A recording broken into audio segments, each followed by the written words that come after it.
welcome to Season 2 of Create Pod. I'm Mike Moody. And I'm Grant Davis. This week, we have an interview with Miranda Wylie, host of the podcast Scene with Miranda, an Austin-based podcast. Miranda is also the co-founder of Bedpost Confessions, a live storytelling show here in Austin that's been going on for more than a decade. But Mike, before we go ahead and get to that interview, I wanted to remind the listeners to please visit us at createpod.co. That's our website for all of our Season 1 and Season 2 episodes. Ton of great content there for podcasts, fledgling podcasters, and those people who are just interested in the art of podcasting. You can get it all at createpod.co. Follow us on Twitter at createpod, and please subscribe and rate and review the podcast. Give us those sweet 5-star reviews over on Apple Podcasts. We will love you for it. Also, I want to announce we have a little format change this season. We're changing it up for Season 2. We'll still be releasing interviews with great podcasters who will tell you all about their journeys to success. Those will be coming out every 2 weeks for Season 2, and in the weeks in between, we'll sometimes have a looser podcaster roundtable discussion with Grant and me and maybe some of our collaborators like Mariah Gossett, podcast producer here in Austin. We'll be talking different topics about podcasting, giving tips, advice, and such, so look out for that on the feed. Okay, Mike, so today's guest is Miranda Wylie. We actually caught Miranda at an interesting time in her podcasting career. She just wrapped up an incredible first season of her podcast, Scene, which focuses on in-depth personal interviews with creatives and other talented people. And she was considering how, when, and maybe even why to start another season of a show. Yeah, I'm sure a lot of us can relate to what she was going through because she was struggling to find the time to start the podcast again, even though she has a lot of support for the show, and the first season was really well received. But it's understandable. She has a ton of other creative projects going on. She's a major programmer at South by Southwest, arguably the largest media festival in the nation. It's huge. She's, family responsibilities, so she had a lot going on. Right, so we go ahead and talk about all of that with Miranda, and of course how she produces such a great podcast, which you guys can find over at scenepodcast.com. Yeah, and Miranda begins every one of her podcasts by having her guests read what she calls a scene list, which is a list that the guest writes up before the podcast recording. And the scene list is very personal. It's meant to document the ways the guest is seen, acknowledged, judged, and represented, both by themselves and by others. So we start the interview by referencing the scene list and diving into her very personal interview style. Here's the interview.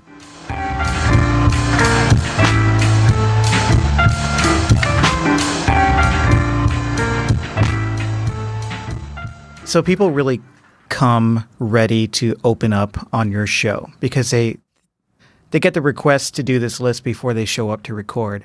So obviously they're coming into the recording studio with an idea of, I really have to be vulnerable here. I really have to open up.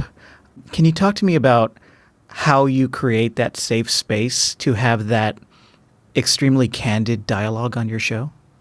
It's a great question. I think that a lot of this comes from putting myself through it, right? So my email to the guest, I include my list, which has a smattering of the different ways that I've been seen or unseen. And so it's the same thing with doing the storytelling show Bedpost Confessions, and that I've been on the stage and I've told stories. So I think you always have to, or in my experience, putting myself in a vulnerable spot has then allowed for people to feel more vulnerable.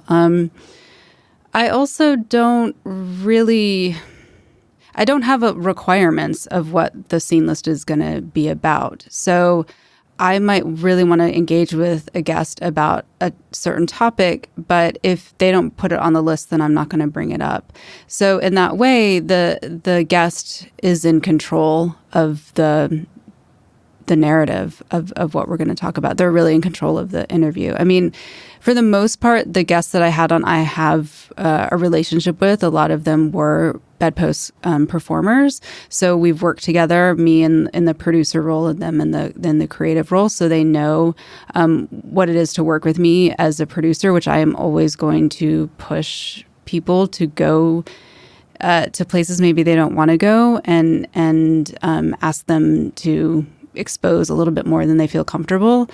I mean, for me personally, like if I start to feel kind of nauseous about saying something or doing something, then I know that it's right. Then I know that I'm like making myself feel vulnerable. And I think that's what's kind of interesting about having done the show is that doing the show, I had to figure out where my place was and what I wanted to, how much I wanted to be seen in the show. And that's something I wasn't expecting.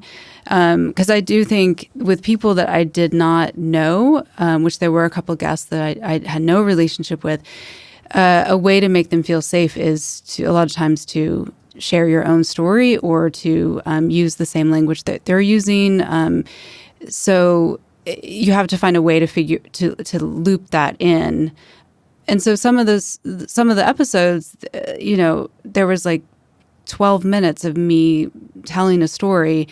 And when I was going into editing, I realized I didn't really want to include it. I was just that story was there to then get to the guest feeling like she could talk about this other thing.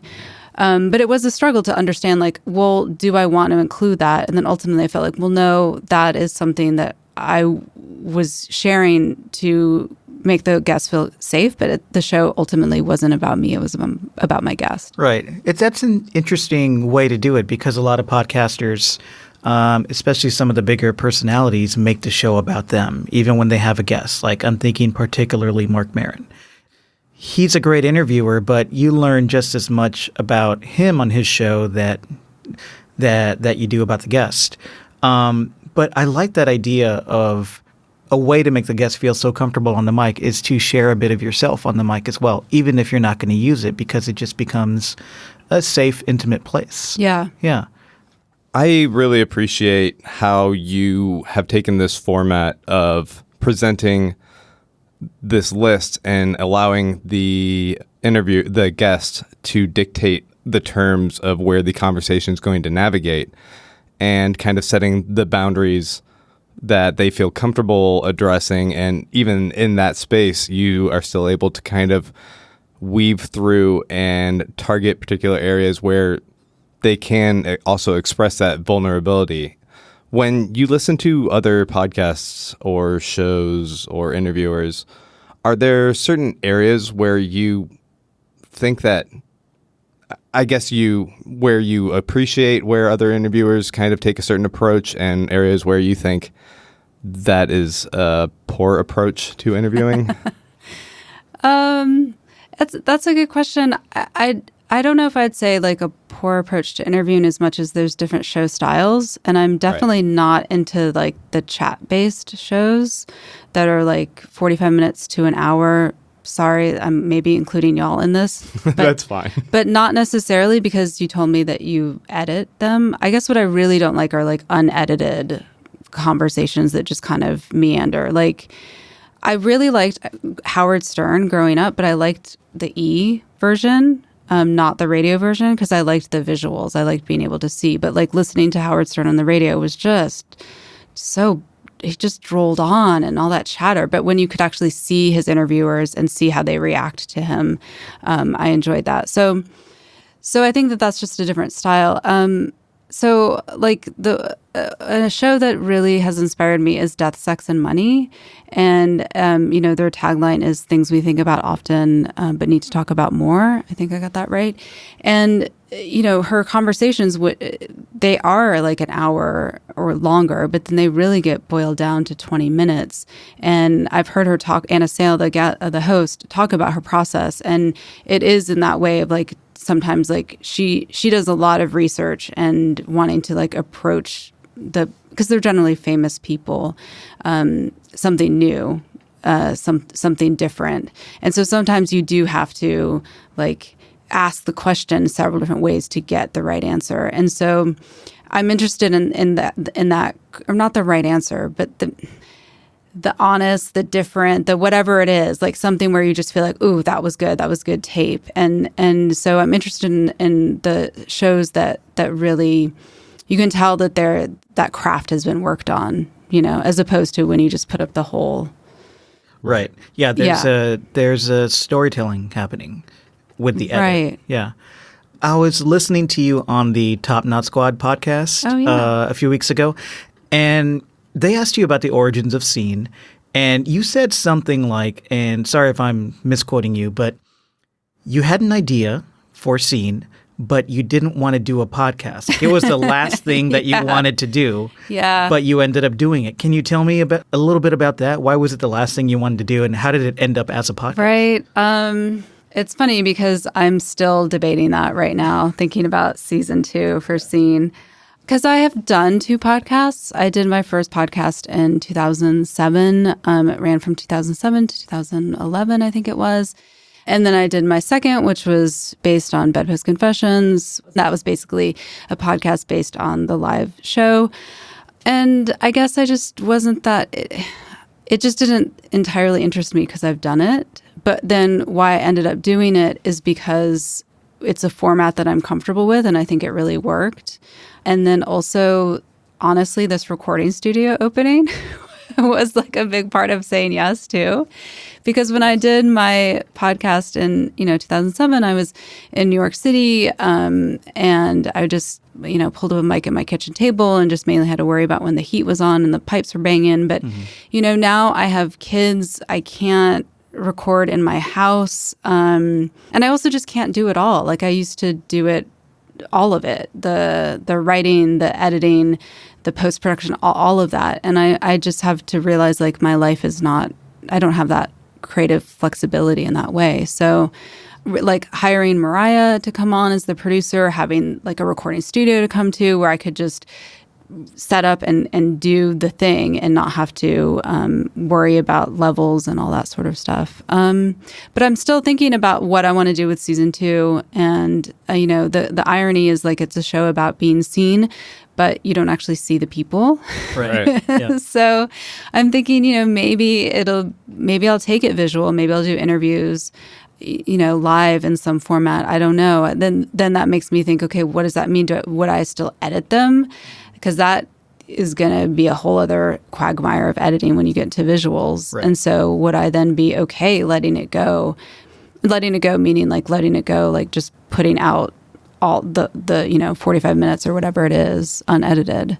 But there's still like a certain degree of intimacy that you'll lose with the camera there, isn't there? Like, do you fear that opening up to being video would make people a little bit more intimidated, I guess? I do. We had someone filming at the Bedpost show for a while, and then when the filming stopped, someone said like, oh, you just seemed like you were really having a good time. And I was like, oh, maybe it's because there wasn't a camera right in my face and just so conscious of what I was looking like and what I was saying. And there's something about doing a live show where it just is happening in that space and then it vanishes, right.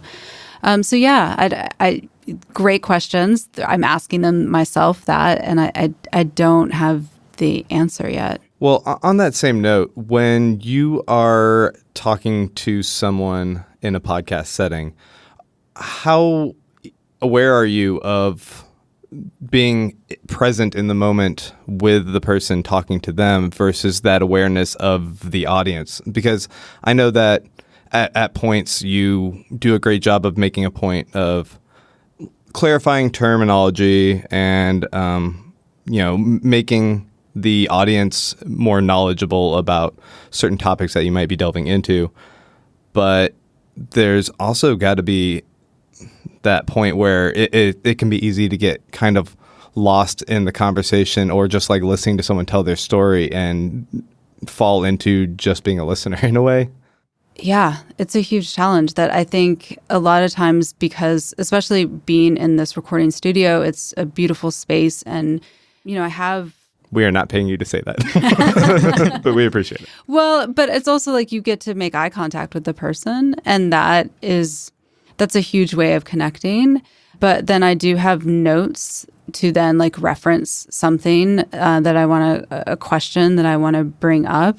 And sometimes I would feel like, fuck, I don't want to break this connection by like going through my papers, At the same time, I want it to be cohesive, and I want to make sure that I'm hitting the points that I wanted to hit. Like I generally, because the guest sends the scene list beforehand, I have a general sense of where the conversation is going to go, and I, like my job, I feel as the person who's receiving this list is to just ask questions based on things that I see, and so that might be like, I can't remember one of them, but like they used a certain word several times.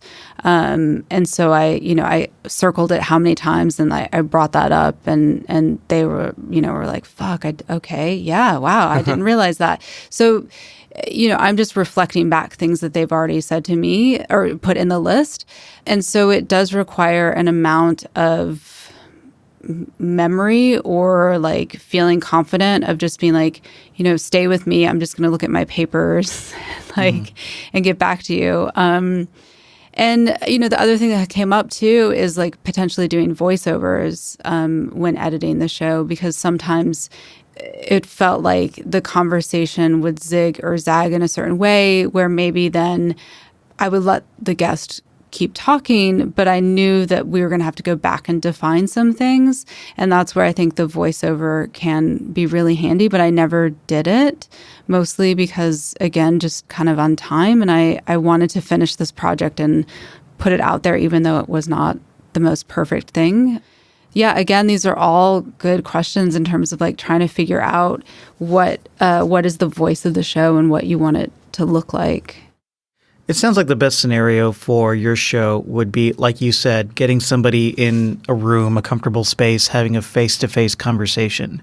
I know you've at least done one remote interview over the phone or over Skype, and that was an early one, I think. It was, yeah. Can you talk about the challenges of that, doing it remotely? And if you had to do that again, is there anything that you would do differently or try to prepare for in terms of not having that person right in front of you? It's kind of there's a distance issue, I guess.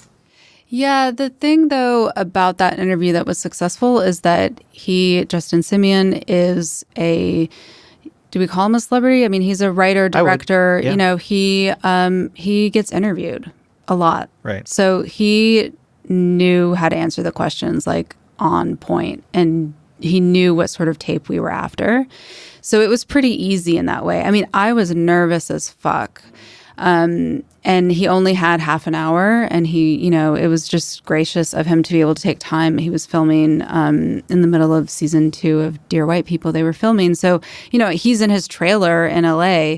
And so I think just that one, yeah, I did prepare a lot because he is somebody who is online and there is a lot of like footage of him and interviews of him. And so just knowing his backstory so that then I could feel like I knew where something was going to go.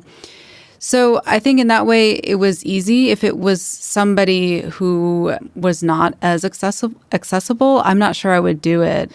I think it does have to be in person in some ways. I will say though, on the flip side, I do feel like my interview with Shelby, who I did, and she had just performed at Bedpost. This is Shelby Haddon, who, did a documentary on her pelvic floor condition, and she'd just performed at Bedpost the week before.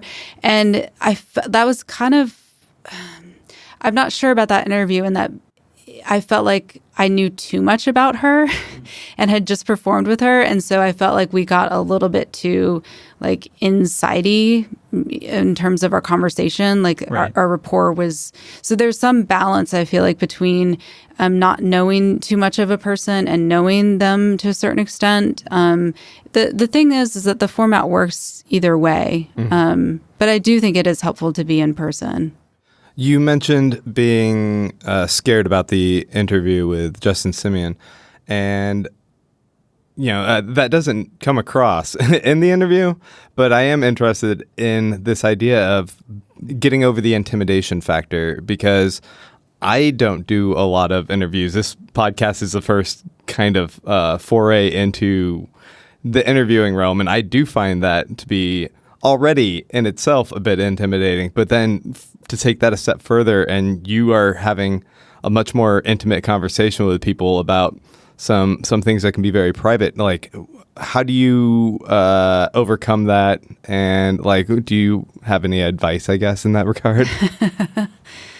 Whatever works for you for calming, do that. But then also, I talked about it in that episode, like my voice kind of cracked in this weird way. And I could tell like that I was really nervous. I'm glad that it doesn't really read, but I think that interview was a little bit more stressful because of the time constraint, because it was only half an hour, because I was more early on in doing these interviews, and because I didn't have a personal relationship with him. And I think I just kind of take a deep breath and just remember we're all people trying to figure this stuff out. And I think that's the thing about this show, is that everybody has a way that they feel that they are presenting, and it conflicts with maybe how they actually feel. I guess I mean to say that, like, I can be looking at Justin Simien as this established person, like he's taking time off, and I can get really kind of worked up in my head about like that. Who am I? Who am I to be interviewing him? Like like, why am I the person doing this? Why did he say yes to this? Like, he's this busy person. I can get all bent out of shape about it. But then I just think, well, who knows what's going on in his life, where he's thinking, what he's thinking about. And I guess this is just the lens that I kind of view life in general, is like, just if you get spun out in your head about like the imposter experience, to just remember, I think we all have that playing out in our lives in different ways. So he might be feeling that same way based on something in his life. And I think when we can all just like see each other as human beings in that way, that we have a myriad of emotions and anxieties and things we're trying to work out and sort out, then it just makes it easier. So he could have just been nervous to talk to me. I don't know. Right. Looking at your first season, you had 7 episodes, and each one is a conversation with one person. You go very deep. What is the criteria for a guest on scene? Is it someone who you already know intimately, or someone you want to get to know better? Or, what's the criteria for somebody to guest on your show? Mostly it's been people whose work deals with identity in some shape. I don't know that I need to know them personally, no. But it is somebody whose work that I'm intrigued by and interested in.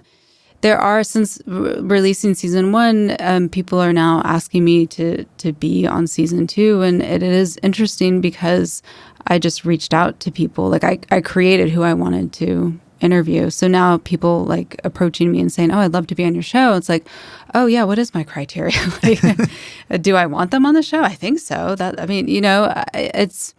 obviously if they're interested in being in the show, then that means that they are thinking about their identity in some way or another. So I probably won't say no to anybody who wants to be on it. But I do think that, then there is the thing of like just wanting to have a range of voices on the show. So I probably won't necessarily say yes to everybody, because I want it, to just be a variety of people. In looking at the format structure that you have decided to release your podcast in seasons, has that kind of shifted the way that you want to approach a second season? Are you looking to explore a particular avenue that like maybe you didn't in the first one? Or what were other factors in going into choosing to release it as seasons? Yeah, we were talking about doing a season 2 based on immigration. And so people who have some sort of immigration story one way or another. But then in putting that out there, it then is like already having a hand in somebody's scene list. And then that's not something that I necessarily want to do. But it is when you're thinking about releasing a season, it's like, is there going to be an overarching story to this? So I'm not sure. I'm still playing around with that. And I think, really the reason to go into seasons is just because I just have too many things that I do. I started the podcast as a creative project, basically in between freelancing with South by, and then I got the full-time job with South by, and then I still have Bedpost Confessions, and then I have 2 kids, and just all these things. It made it easier and more digestible to think about doing it in seasons, so that I could have a period of time where I'm intensely on and a period of time where I'm off. And so getting the South by job like that is a seasonal type event. So you work 9 months on the event and then it happens. And so I released season 1 in tandem with South by, and it just was, it was stressful. Right. It was really, really stressful. And I don't think I was at my best self. And when you're talking about like, how do you create the space, or how do you make these decisions or feel confident asking people questions? I think number one is the setup. And I realized like I was not in a good setup to be doing all those things. I was stretched way too thin. So I wanted to now sync up with my, jobby job schedule so that thinking about season 2, I would do it when South by is not at its height. I mean, fuck. The thing is, though, I was always like, April. And now, like, we're in fucking April. And I still don't have a plan. We're helping you get back in the groove here. I know. I appreciate it. It was the thing, like, being on the Top Knot podcast. It's like, oh, gosh, I love being in here. I do. That's the thing. I do really love talking on a mic and talking with people. So we'll see. Stay tuned. Man, I do a few different podcasts, and a couple of them are so old that they were before the idea of seasons really integrated into podcasting. Yes. And I look over at like people who do the season ones, and I'm like, I'm so jealous. Right? I should just try and transition my podcast to being seasonal. I need that break. Yes. Yeah, you might literally be on our season finale. Okay. Yeah, because I'm tired. Yeah. It also gives you time to reflect, too. Exactly. Yeah.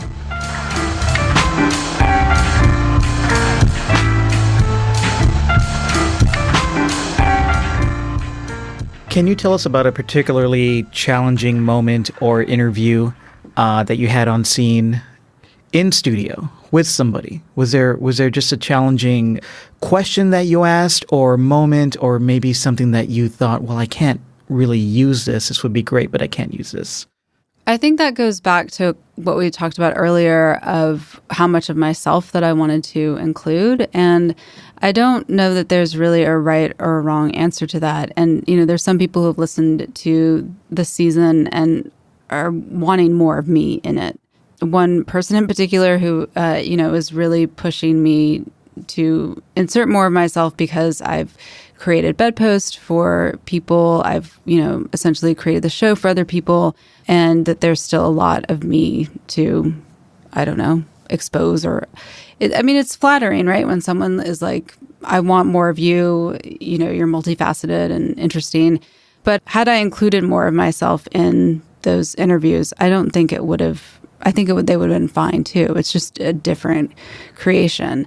So specifically in the studio, yeah, I think as I'm recording, I'm always still have my editing hat on, and I'm thinking, is this going to make it to final cut? Is this something I want to include or not? There's this duality that's happening as you're trying to be present, but you're also wanting to make sure you hit these points, and it's kind of a crazy dance to do. When I interviewed Jay, who was somebody that I knew, but we don't really go out together. Like she worked at Adult Megaplex, and now she opened up her own shop, Mary J. And I would come in because she would, Adult Megaplex and Mary J are both been sponsors of Bedpost. And so I would come in to pick up the raffle items and just talk with her sometimes for 2 hours. So they'd be these like impromptu, like really deep conversations. And I didn't know all of her stories. So getting her scene list, there was all this stuff that I had no idea. And still, when you get the list, you don't know how someone is going to say these things or what's going to happen. And she started crying immediately, starting her scene list. And so figuring out what to do with that big emotion and where to go with it. The thing is that she really wanted to do the show and wanted to get through this. And so as much as, I was just saying, take time, we could stop. She's like, no, I got this, That's one of those things that is just beautiful that I do love about doing these events like Bedpost or recording. It's like you just don't know what's going to happen. Yeah, I'd imagine it's very therapeutic for people to get the opportunity to express themselves and be seen like you're allowing them this platform to do. But when you're structuring that, do you take into account that there is the possibility that you guys will veer into avenues? Like, have you had anyone request, like, hey, can you not include that in your final product? Like some area that they might have felt comfortable one-on-one talking to you about, but then they go, oh, wait, there's a microphone in front of me. I'm not so sure I should have said that. Actually, no, but Really? I just did that on the Top Dot podcast. Yeah. I've done that plenty in podcasts that have much less consequence, I find. But I think that's interesting because you seem to have a pretty consistent time format. You're generally in that half hour to 45-minute range. And I was just wondering, like, do you ever have to like pad things out a little bit to fit it? No, I think because people have come to the show with what they want to talk about, that doesn't really happen so much. And or it's the people that I have interviewed are all artists in one way or another. And so they are used to flexing that muscle. It's a vulnerability hangover. I have it. I like I probably will, after doing this interview, any interview I do, any show, the Bedpost show, like I just struggle to fall asleep because I'm just like replaying things in my head and wishing, that would have been a more concise way to say this, or I hope that came across the way that I meant it. But I think as you do these things more and more, you just get used to it. That's why the interview with Justin Simeon was so easy in a way, because he knew he just gave me such great sound bites because he is practiced in the art of interviewing and like exposing yourself in some way or another in terms of like, history of yourself, really. Yeah. I admire you for creating platforms for people to be able to show up and tell their stories and be open and honest, even when some of those stories in certain venues might be difficult for some people to hear. I'm talking about Bedpost and Even Scene. Can you talk about what inspired you to help create a platform for that type of open communication? Really, it's just come from a desire of myself wanting to have that platform. I moved to Austin from New York City, and when I moved here, I met Sadie because we were online in the sex positive community. And, just asking her, like, what's happening here in the sex positive community? And she's like, not so much. And then from there, we essentially started developing Bedpost Confessions. I was asked once, like, why I did Bedpost Confessions. And I just said, I do Bedpost Confessions because I can't not. And that's essentially kind of where we are still. We're 9 years in, and we have gone through a lot of changes. And we continue to think, okay, where are we going to go? What are we going to do with this? And the thing is that there's still interest, there's still demand for it. It is a sold out show continuously. And so people are showing up. I got to show up for them too. So essentially we're not going to stop until there's no longer of an interest for it. And I guess the only other thing that I can say about how I am this person is that my dad is a priest and my mom is an English teacher. And the power of story has just been in my family. My dad, talked about his family in his sermons. So seeing him do that, story tell and be on stage essentially. And my mom was very into like, I didn't take her class, but friends of mine did at the senior elective that was about writing your biography. And so, I think I've taken a lot of inspiration from them. And I've always been intrigued by people and the decisions that they make and where they are in their lives and what is challenging for them. And so I'm just a curious person in that way. So, Scene came from wanting to have other conversations than just about sex and sexuality. So there's these people that I've worked with at Bedpost who have been on the stage many times, but I wanted to ask them other things. And so creating this other space allowed me to do that. It also allowed me a space to be seen. I was under a pseudonym for a long time. I did my first podcast under a pseudonym, and I still then was on stage under the pseudonym, and I've been wanting to shed that, and I have shed that. And so that was kind of one of the goals of the Scene podcast, or just that project.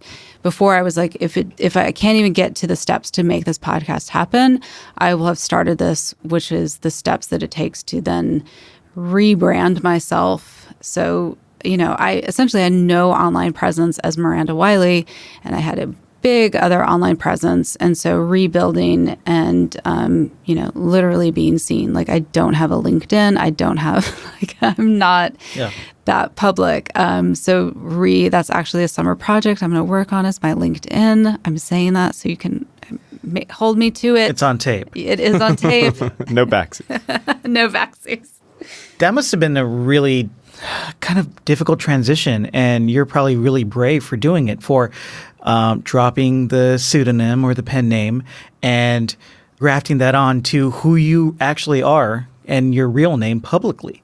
Can you talk about that decision? Like, did you just wake up one day and realize, well, fuck it, I'm this person. I don't care who knows. Yeah, it was actually not so much of a wake up one day, which some of things are like that, like the scene list, like I just started writing it. It was a slow process. I still had this stage name, but she was really supposed to be an online persona. And then because I had built up some equity in that name, I used that for Bedpost, and it carried over. But it always felt a little uncomfortable because she's just supposed to be an online person, so that when you internet search, like, you're not getting, because I was just really explicit about my sex life, which somehow I'm okay doing, but I wanted some safety so that, like, people weren't necessarily going to know all these dirty little secrets about me. So it was always uncomfortable, and there'd be this shift where as I got closer to somebody, off the stage, then I'd, tell them my real name. And so it was like a marker of like friendship, and that we're transitioning into that. And then I did a piece about it, obviously, like I did a story, it was about coming out, because there's so many different ways that we come out. And so it, started in terms of like, this is my pen name, but y'all know this isn't really my name. And then like the last end of the last line is, saying like, hi, I'm Miranda Wylie. And so, of course, I performed about it, and then I still didn't know. And really, I didn't come out with using Miranda for Bedpost until last year, till the Scene podcast and project started, and still trying to decide what that meant, what I do. And I would talk about, like, in the show, and then people would just kind of, it kind of doesn't matter anymore. So I just then started at the show just saying, when the MC announces us, it's like Sadie Smythe and Miranda Wylie, and like nobody like bats an eye or is just confused by it, or like, what? You were not that person before. Like, I think we've kind of changed culturally in a way, and there's some times that people just know that you had an online persona, and there's reasons why you did it, but it doesn't really matter anymore. That fits perfectly with your seen and unseen kind of whole mantra there. And do you find that with shedding that identity, were you in a way pretending to be another character on mic, that you notice like certain elements? Because I know a lot of this, there still has to be that underlying like real element of honesty going on. But were you like playing up certain elements, or like hiding certain things in order to be that character? It's a great question, because that was a transition in doing this podcast, because my first podcast was a very sex kitten. They were sex chronicles. It was personal narrative, and it was very supposed to be like me rolling out of bed, just been fucked. And, so I was real like breathy on the mic. And so when I first, it took, that persona is real. It's me, but it's definitely more, I don't know. Yeah, it's a characterization. And so even when I took that persona on the stage, it took me a long time to kind of figure out my voice on the stage, because I still was kind of doing this breathy thing. And like, that's not necessarily what you need. You need to be more, amplify and like really hold space and be big and not be so much like, I'm just curled up here, I'm just telling you some stories kind of thing. And then, getting back in front of the mic to do this interview thing, I noticed that I kind of went back to that voice, which is still authentic. It's still me, but there's just different ways that we talk. So it's been a process. There's many takes of me like being a little bit too sex kitten and not enough like interviewer. It's hard to find that voice. Like as a podcaster myself, we do a Star Trek podcast, and I know my role there. Yeah. My role is that I'm going to be the Star Trek nerd, so I can be as dorky as possible, but when I'm doing this show, I want to appear professional. I want to appear like I'm in control and I'm really wanting to have a deep conversation with somebody. So it's a completely different lane. So yeah, I can totally relate to the strive to be authentic in what we do, but also realizing that harnessing the power of a persona can help with that as well. And it's certainly an armor that you can put on for kind of protect. I play dumb on a lot of our podcasts, and it lends to allowing other people to play the expert a little bit more comfortably when correcting me on things that like I know, but I pretend I don't. Whatever. But at the same time, if I don't know, that's my role. I'm the dumb one. So I'm safe in that role. I'm very comfortable with it. That's great, guys. A few episodes back, we released our interview with Mariah Gossett, and she is the producer of your show, Scene. Yeah. And you collaborate with her on that, but you are also the producer on Bedpost Confessionals. How do you find that relationship working with her on this podcast in relation to how you've worked on your own show? I think Mariah and I are both finding our way through the show. She was just coming out of school. She got a master's in podcasting. Is that a thing? She has a master's in radio or something like that's like fucking legit. And I had this content and I just wasn't sure what to do with it. And I knew I couldn't do it all by myself. So we really found ourselves in this very kismet way. And I think we both worked through. I think we would do a lot of things different based on like what we learned through working together. Nothing bad. I feel like when you say sometimes different, people are like, ooh, what are you, scandal? But it's not, it's just in terms of what worked, what didn't. Am I really answering your question? Not really. Well, you are, but I guess I'm also kind of curious about like being on both sides of the coin in a way. Like you've produced shows where like to a certain extent you have a degree of control in one aspect, and then relinquishing a certain degree of control to a producer to kind of help guide aspects of the finished product. Yeah, like, is that? I didn't really release much control. Oh, I think I had a very heavy hand. It's your baby. Yeah, yeah, and I think because Mariah and I didn't have a relationship beforehand.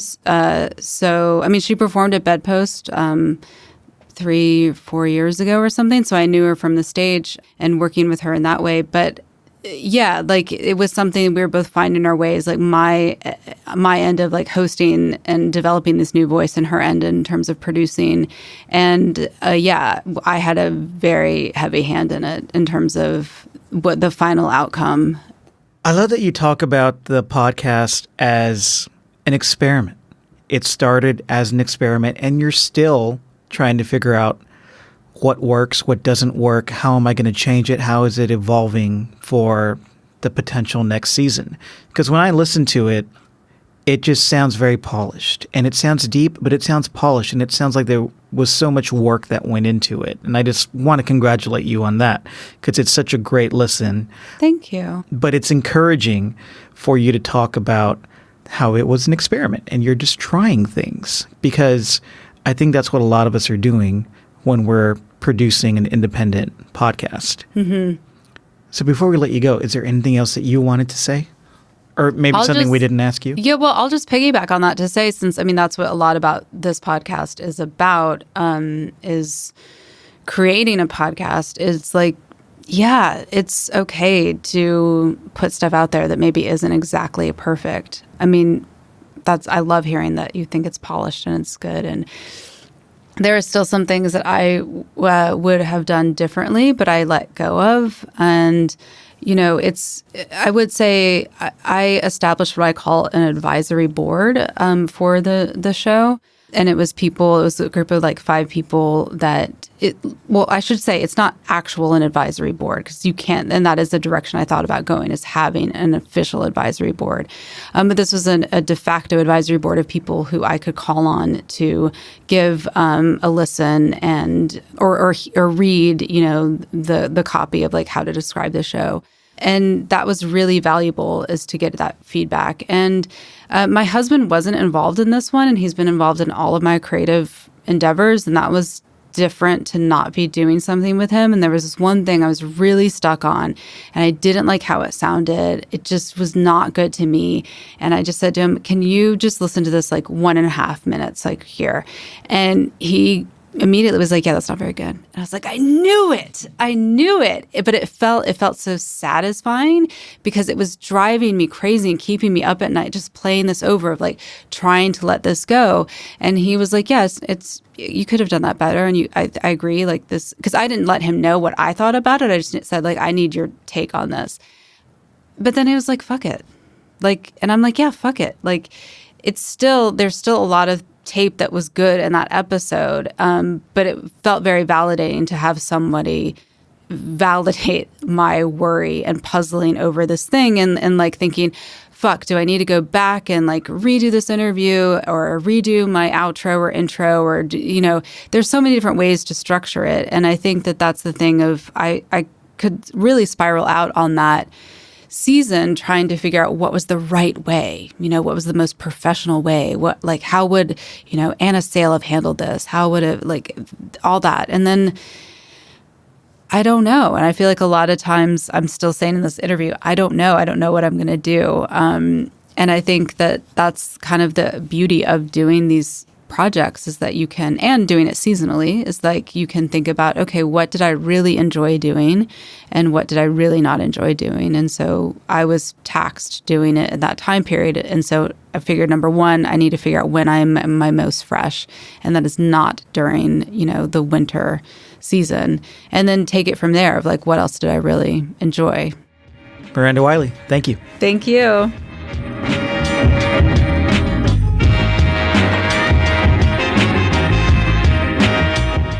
Thanks again to Miranda for joining us on the show. You can find her podcast at scenepodcast.com.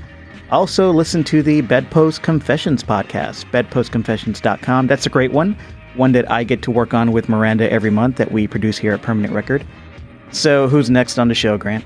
Our next guest is Brian Salisbury from Junk Food Cinema, a long-running cult movie podcast that he does with C. Robert Cargill. That's coming up in 2 weeks. Next week, tune in for a panel discussion. We might be talking about video podcasting. We might be talking about live streaming. That's something we've been doing here at the studio.